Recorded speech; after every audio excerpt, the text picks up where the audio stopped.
Okay, so I've got the video started just because I want to read all of you the riot act at the same time.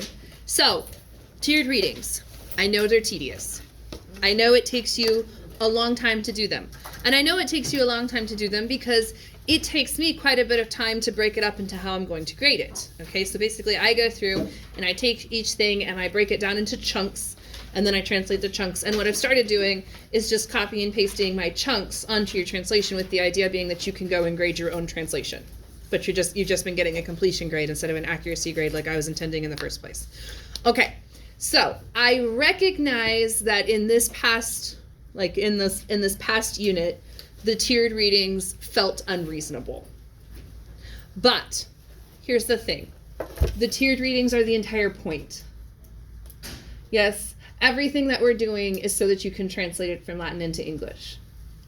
So the number of tiered readings will not be reduced. However, the amount on each tiered reading will be reduced by roughly half. Okay, good. I was hoping you guys would say that, because I started looking at it and like, maybe I won't do every single passage and but no, I want you to, for every chunk that we talk about in class, I want you to have some personal ownership of making the Latin into English. Yes? Okay, remember, you have Fast Talker. It's not going to be an exact translation because you're actually translating a summary. Yes, like another teacher has taken it and has simplified it for you, but let that scare the pants off of you. That is simplified. Yes. If the problem is the vocabulary, you need to take the initiative and start keeping a running list of vocabulary for you to study on your own. Yes? Okay, I have ideas for how to make it work in the future with like weekly vocabulary quizzes and everything like that, but I'm going to be honest right now, I don't have a brain cell to spare to do what I was thinking about doing. So I'm going to tell you what I'm thinking about doing, and maybe you can help me. But it involves using your purple books, FAR, and then your Caesar books, Hans. You know how there are italicized words and there are non-italicized words? The italicized words, you need to know what they mean. Yes? Okay? So that's like the vocabulary list that we have on GimKit and all of those things. You need to not just know what they mean, you need to know all of the principal parts for them, so that you know what it looks like whenever you see it in the wild. Okay? So my thought was I would go through like each unit and on each week have all of the italicized words, but it's just unreasonable for me to try to do that right now. You with me?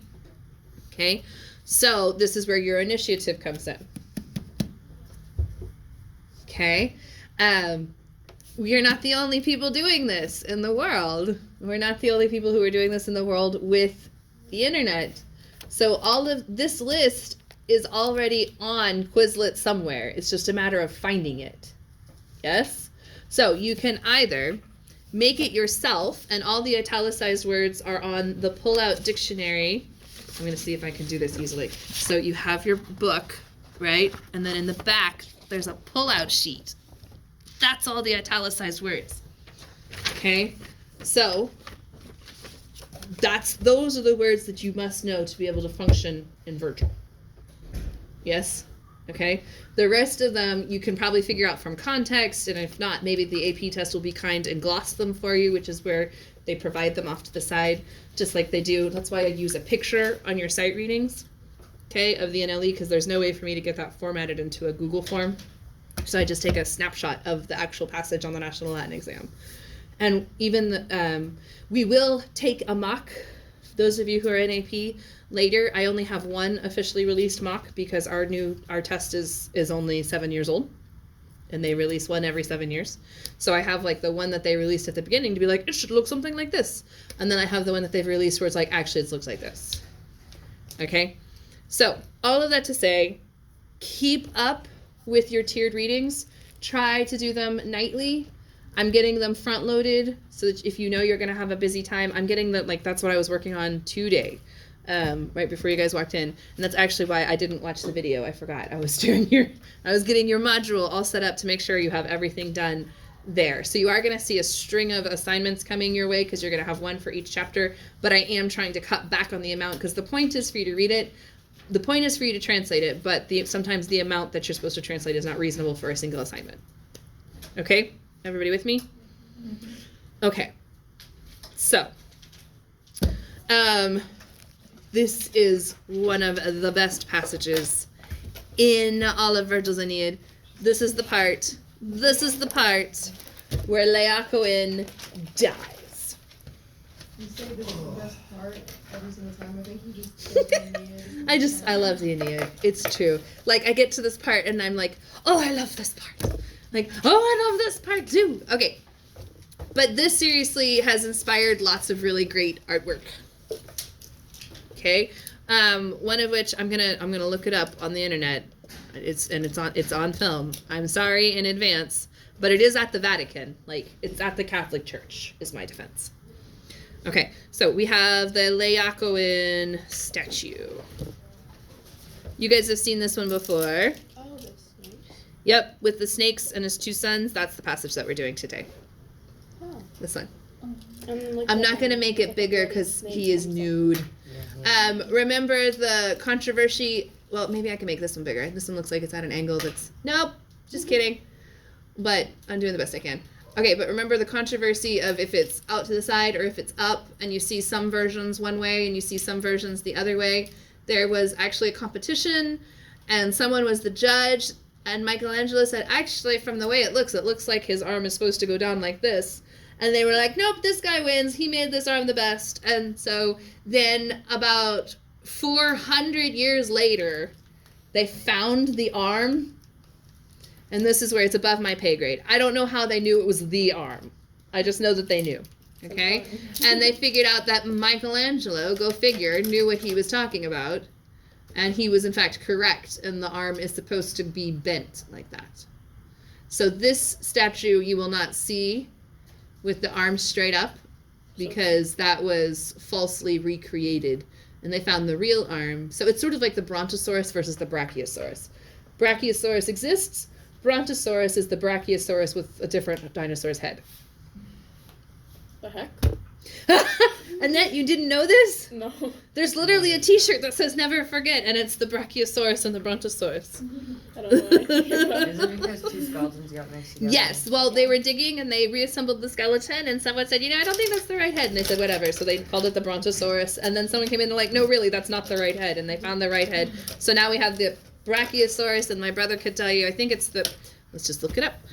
It's the internet, Michael. What head was on the Brontosaurus? Yeah, it was the Apatosaurus. Trust your instincts. Okay, so, no. I thought it was Brachiosaurus. This is false. Anyways. Never even. New York Times. So which head is right? Yeah, in the 1980s. So, anyways, what's the Brachiosaurus then? Which head's right then, out of those two? I don't know. I thought I knew, but I don't. Wiki Junior, here you go.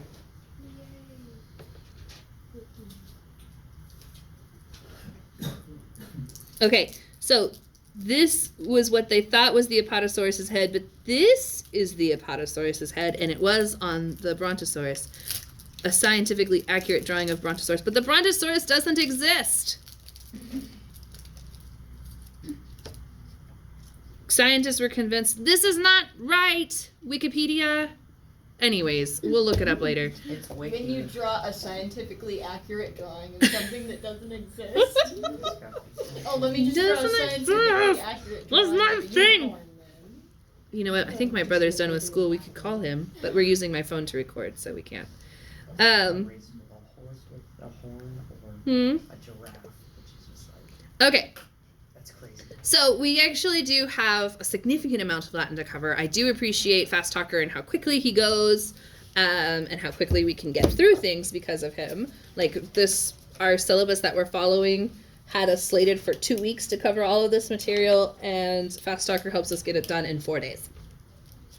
So we took 10 days and shrunk them down to 4, which is really good because then that means after we take our test on December 12th, we'll get to play around before you take your, or we might just do the rest of book. I haven't decided yet. I have thoughts. I haven't decided what to do yet. We might do the last bit of Virgil book 2 just so you don't have to keep track of this over Christmas break, winter break. But I haven't decided yet.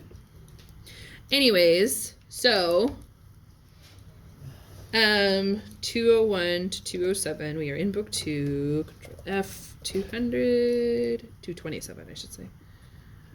Leacoin, Ductus Neptunos sortes sacerdos. So like the head priest of Neptune by lot. Okay, so that means that he has been chosen by fate, yes? And we all know how important that is. It's very. Very, very important. Okay. Why is this? No, that's what's causing me problems. Okay. Okay, so all of the notes from yesterday are posted, including the videos. And I've got the notes that we took over, subjunctive and who versus whom and I versus me as well. Those were fun times. And now we're going to kill a guy in his 2 cents. Yeah. Snakes. Hooray! Really, it really is one of the most visual passages. Bloody snakes. Bloody snakes, indeed. Oh, I see the word blood already. Yep. Yeah. Sanguinae. Okay. So, like, blood red, I think, is what I was going to translate to. We're definitely going to have Cheaty book out for this because my brain is dead. Whenever I was watching it, I was zoned out while taking the notes, and then he said blood, and I was like, what? Yeah, trigger words. You're like, wait a second. There are certain words that teachers, like, we're just kind of listening, and then we hear a word, and we're like, what? What? Like, and it usually revolves around drugs, sex, and alcohol. We're like, what's happening? Like, I feel like I need to be involved in this conversation, or it needs to stop. Okay, so, Fast Talker has I didn't actually listen, but I assume his translation is good as always. I just very quickly was able to go through and take the notes, and I'm glad I did because I found that he skipped like 3 lines. Did he go from petunt down to bis medium, or did I miss something?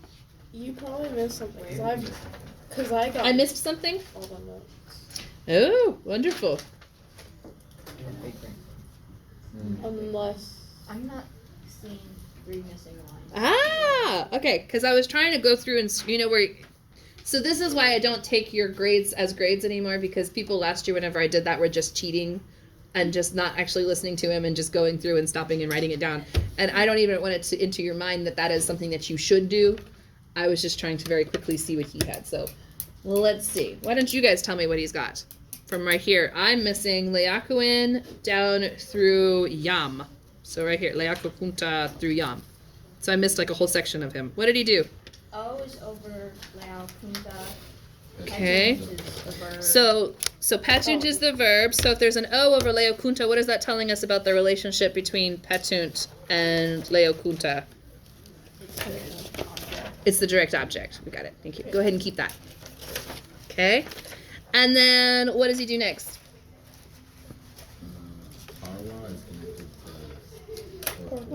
Okay, so if parva is connected to corpora, what does that tell me about parva? Because whenever you see that parva for a first and second declension adjective, that means it could be. Hang on. Okay, so whenever we see parva, it could be either feminine, nominative, singular. Because AP College Board is stupid and won't give you macrons, it could be feminine, ablative, singular. I'm not bitter or anything. Oh, I'm gonna scroll you down so you guys can see the screen better. It could be vocative. Okay. It's usually not vocative though. Yeah, but I just remember It could be vocative. It could be feminine, vocative, singular. Or it could be neuter, nominative, plural. Or it could be neuter, accusative, plural. Or if we're including vocative, it could be neuter, vocative, plural. Right? Okay, but if it's with corpora, can it be any of these feminine things?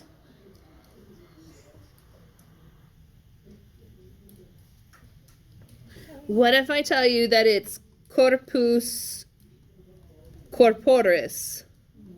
No. Then no, it is not feminine. Why is body man? It is neuter, actually. Oh. Yeah, us oris. No worries. So anytime you have this us in third declension like this, and then it goes oris, it's going to be neuter. It's one of the patterns. Okay, so like corpus, corporis, but that's where we get the word corporeal, incorporation, corporation, corporate. Okay, habeas corpus.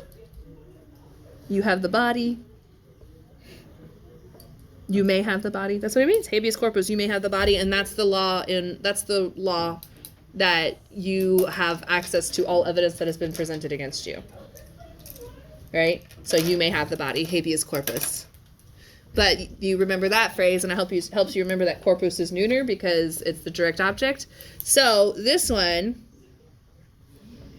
okay, it could be the it could be the subject, but most likely it's the direct object. Yes? Does he have it marked with an O, or did he not mark it? Corpora. I have it marked as ablative. Ablative? Yeah, that's what he put. No.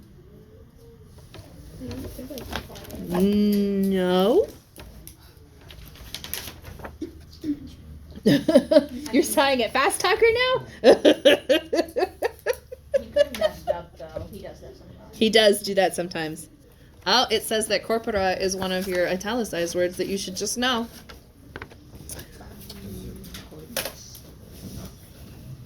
No, it's neuter. So he's wrong. It's a no. Fix it. I didn't write anything. On that one, but I probably didn't catch it. Okay, so that is definitely the direct object is what I was going for, but I'm glad we found that mistake. Okay, because what happens is, I don't know if he has implicat marked. Does he have implicat marked as a verb? Yeah. Yeah? Yeah. Okay, so he folds, and it's not just he, it's each snake. I hope he has, okay, I don't care anymore what he has marked. I'm going to change colors because I'm going to go rogue. Each snake should be your subject. Okay? And natorum should go with duorum. Okay? And that's genitive. Good. So he folds. And plexus is weird because I want to say in a hug, but that is definitely not ablative. You put P people first. Ah, that makes sense. Okay. So that's the perfect passive participle. No, perfect active participle from emplector. Emplector. Amplecti. This is not italicized. Amplexus. And this means an embrace. So that is where we get the word hug. But it's seriously. So it's, and each serpent having embraced the small bodies of the two sons. Yes? Yes? Okay, so they implicate. Okay. This is a PPP with the It's a present active participle. But we just call it, it's a perfect participle. But perfect active participle. But we don't call it a PAP because we already have PAP as present active participle. So we just call it a PP, perfect participle. Okay? Good question. Primum is just an adverb. Okay. So the question here is then implicat. Is that italicized too? Am I having that bad of a day? No, it's on the next page. Entwine. So each snake having embraced the small bodies of the two sons intertwine. Implicat. Yes, so now you know what it means if you implicate someone. You have entwined them into the proceedings. Yes? The implications are the entwinings. Does everyone know what it means to entwine? Yes? Like with a serpent, it would be to put together, like this. Ugh, entwine. To entwine your fingers. Okay. All right. I tried. All right, so that was the part that I did not see him doing, and there's more. And then de pascitur. Okay, another deponent. So this one is de pascor. Okay, so then, and we're talking about each snake singularly, right? Each snake feasts, de pascitur, devours. Okay, so this one is de pasci.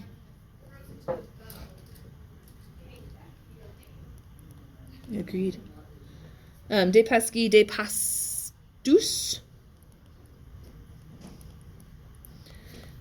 So it's a compound of pascor, which also means like to feed, right? We saw that earlier with the deer that Aeneas killed. Bambi, rip. Okay. So, and each snake feasts on their miserable limbs with a bite. Yes. That's not a bite. Goes to the same place. Nice. Oh, it does. Yeah. It's the mechanics that are different, though. Can you see me down here? Yes, you can. Good. Sorry, I was just checking the camera to make sure it can see the whole screen. Okay. So, de pescator, I still don't have all of it. All right, tell me about post. Did you write anything on post? No? What do you think we should write on post? Probably adverb. Yes? All right, where's my verb? There should be two. Or Corripiunt like, and ligand. Very good. I'll switch back to blue because this is him now. Do.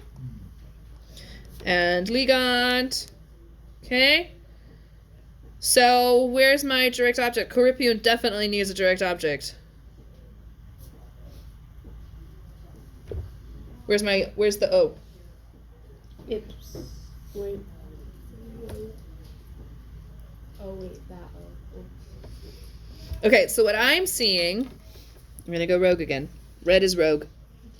Okay, what I'm seeing is this.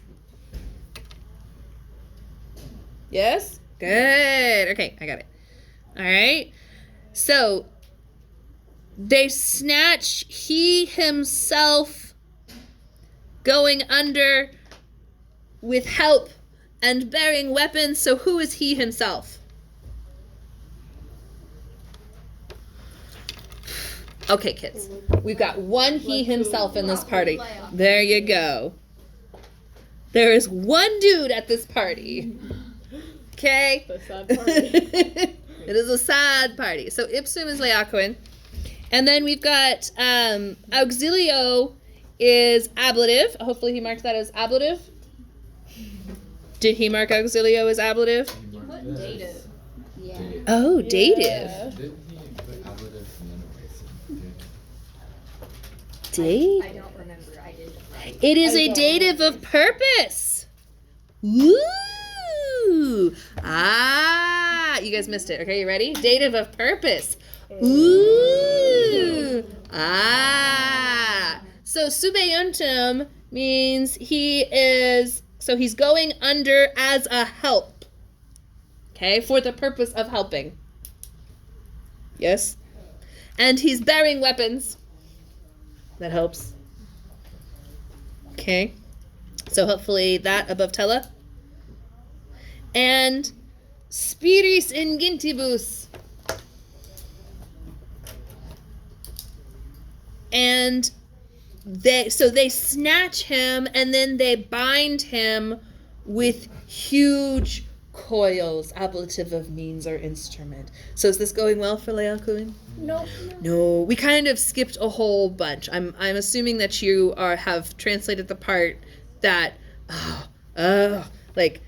lambebant. The way I remember lambebant is I think of a little lamb licking people. Okay, I'm sticking my tongue out. For those of you, I'm not going to stick my face in front of the camera. It's not a flattering angle. Okay, so but that's so whenever I see lambe ban, I'm like, oh yeah, and this is the part where they're sticking their tongues out. Okay, so yes, okay, Bene, well done. It's yum, and that is the part where I picked back up with my notes and was able to figure out what he was doing. Okay. Tell me what you guys need at this point, because he does a good translation, and you guys are doing generally a good job of listening to his translations and keeping up with his translations. So what do you actually need from me? Do you need me to translate for you as well, so you have a different perspective? The reason I like Fast Talker is because he kind of translates the same way I do. Right? If you disagree, now is the time to speak up, and then we can try to very quickly. We've got 20 minutes left. Do you want to go over test questions since you've already got a good translation from Fast Talker, or do you want to keep translating together? I want to do this time management help. Well, Fast Talker takes you 11 minutes, and then give me 15 minutes on your tiered reading every night. Yes? And if you're struggling, hopefully you would do the tiered reading first and then go and do Fast Talker. But if you're struggling, then you do Fast Talker and then the tiered reading. And then hopefully having done the tiered reading, or hopefully having done Fast Talker first, that should make your tiered reading go faster. Everybody with me? Especially if you do them back to back while it's fresh in your mind. And you could theoretically use your notes because they are going to line up somewhat to the tiered reading that you have. Sometimes Fast Talker, whenever he talks, it's like mixing in and as well he goes back to the thing, and I get confused on what's going on. I get that. Whenever I get back on to you like explain it for us. Okay, good. Well, that is why I normally try really hard to keep up and listen to what he's doing. Today, it just didn't happen. So I apologize for that. But there's a lot of really good vocabulary in here that you don't really see, again, like maktabat. I'm pretty sure this is the only place I've seen that word. Granted, I don't have, like, the fullest, but it's not italicized, which means it is in here less than 5 times. Because the italicized words are the words that he uses 5 times or more, if I remember correctly. Yes? Okay. So maktabat is like once, but it means sacrificed. Haha. Yeah, that's not what that word looks like at all, is it? I forget it every year. Sacrificed, slaughtered, or, on the other side, honored. Ooh, yeah. Well, I mean, it's an honor to be sacrificed to the god. Right. Was honoring, just so that we're not confused. Like, this is definitely active. Okay?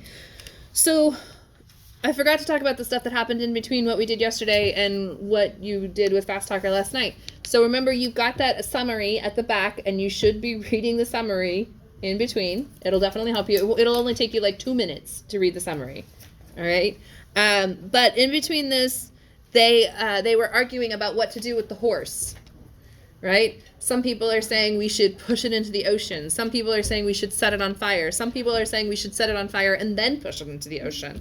It's actually a really interesting passage. I highly recommend you go read it in English again. It used to be a passage that we translated for the AP test. And it is a jewel of a passage.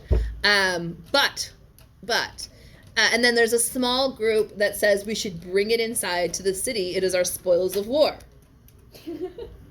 And then the people were like, no, are you crazy? We should set it on fire. We should throw it in the ocean. We should set it on fire and then put it in the ocean, right? Okay. So I've already got my 8th graders on this, but anyone who's an aspiring author in here, I would love to see a revisionist history where instead of bringing the horse into the city, they set it on fire and put it in the ocean. I just think it would be so much fun. Like, what would history be like if the Trojans had won instead of the Greeks? Yes? Yes? It's a very interesting, like, no one can tell you you're wrong because it was 3,300 years ago. Right? Right? It would be. Know what they would. It would be so much fun. I'm gonna put that into your little author brains and just send you and let you loose. Okay, so anyways, however, and here we have Gemini. Twins. With Rome? Right? Because then Aeneas wouldn't have left Troy. wouldn't have gone to Carthage. Trome. Nobody would have left Troy. Like, Troy would have still been standing. You could have expanded. Yeah, maybe Rome still would have happened, because it was fated. Aeneas would have been like, whatever, I don't want to live here with Priam anymore. Their city gets like exploded, right? I actually Exploded by fate. I actually wanna By fate, you shall do go. this project. That would be a fun project. Would it be extra credit? You have a lot of possible points. You don't really need extra credit. You just need to do the credit that you have. Yeah. This is just for those of you that are writers that maybe have some writer's block. Okay. So behold, however, through the tranquil deeps from Tenedos, and that's the island that the Greeks are hiding behind, yes? Yes? The Greeks are hiding behind that island. Nisi Falor. Horrible in the... I shudder recalling. Yes? Okay? Remember, who's the speaker of book 2? Aeneas. So who is shuddering recalling this? Aeneas is shuddering. Horesco. Okay? I shudder recalling. This is like one of those few moments where Caesar uses stuff and says I. I was making sure I was right on Horesco and that it was I shudder, and okay, anyways, and I am correct. Okay, immenses should actually be immenses, if I remember correctly. And it goes with angues, and it goes with Gemini. Okay, so immense twin snakes, Orbibus, what the heck? Orbits? With folds, or with coils. That's what it is, with coils. So there's snakes, yes? So like whenever you see the picture of the snake, it would be like, here's the snake head, and then So it's And then- kind of orbit. Or like, it looks like a poo. yes. Like a swirly poo sometimes. Yes. But actually, like, if you're looking down on it from the top, serpents don't actually, like, I guess they could. Like, if you're looking at it from the front, they would kind of look like that if they're going through the water, and they have, like, but normally snakes go like this in the water.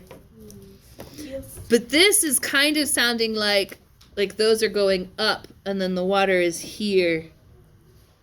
Yes? So then it looks like that. Yes. I know fast Scary snakes. Have you ever seen snakes doing this? I did.